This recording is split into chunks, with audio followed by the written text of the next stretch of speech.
What's good? We back. Motor City Sports Talk. We in the building. Talk some Detroit Lions football.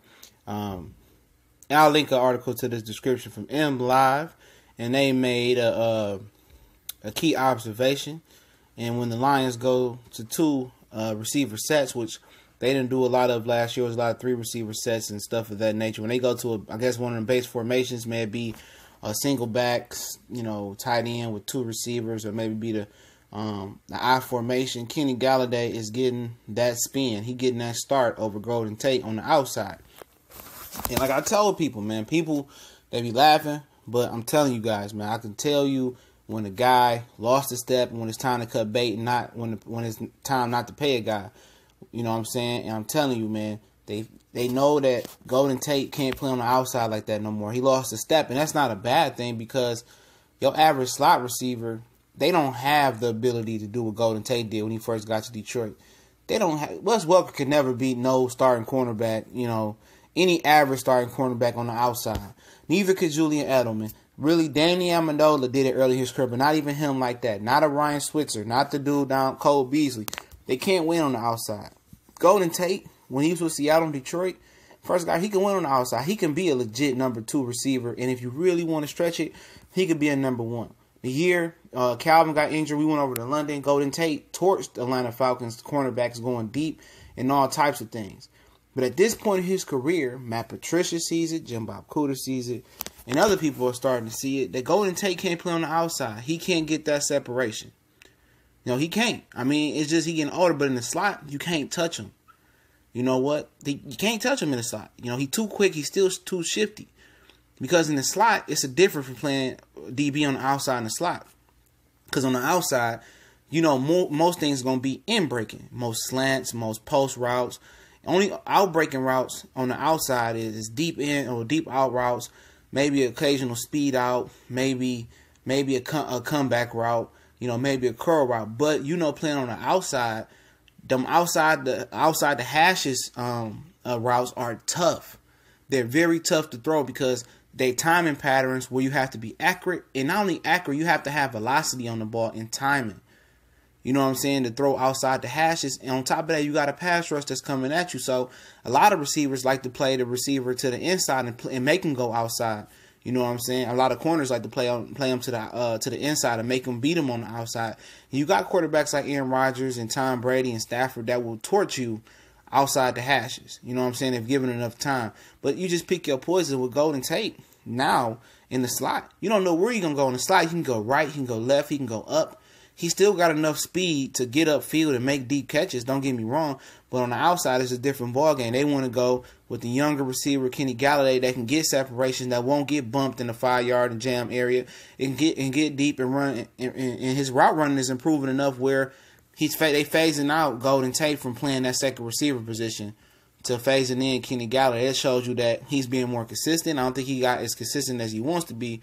And also it's showing you that he's improving his route running ability. So yeah, I mean it's not a big knock. It don't mean that he's a better receiver than Golden Tate right now. I don't still think he is. He's not as polished as Golden Tate, but he's a better fit to play on the outside. He's bigger, faster, stronger. His route running ability is picking up.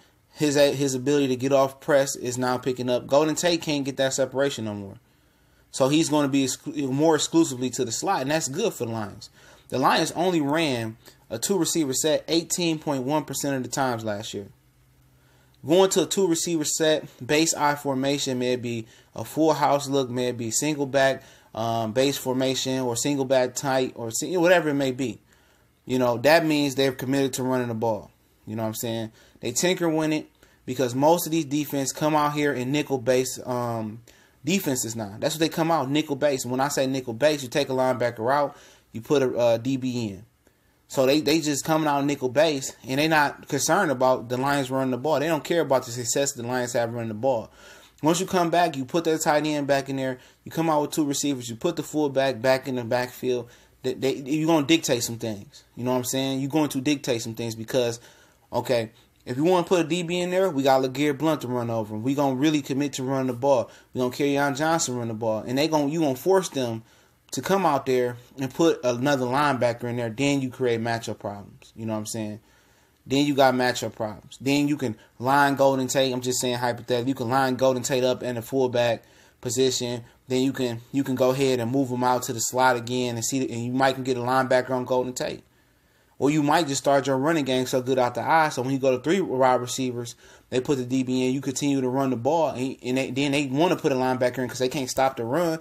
And you and 3 receivers, you got Golden Tate on the linebacker. It's about matchups. The NFL is nothing about. It's all about matchups. All about matchups. You know what I'm saying? And Galloday is a better fit on the outside at this point in Golden Tate's career. And I don't know how many people can't understand that, but it's the truth.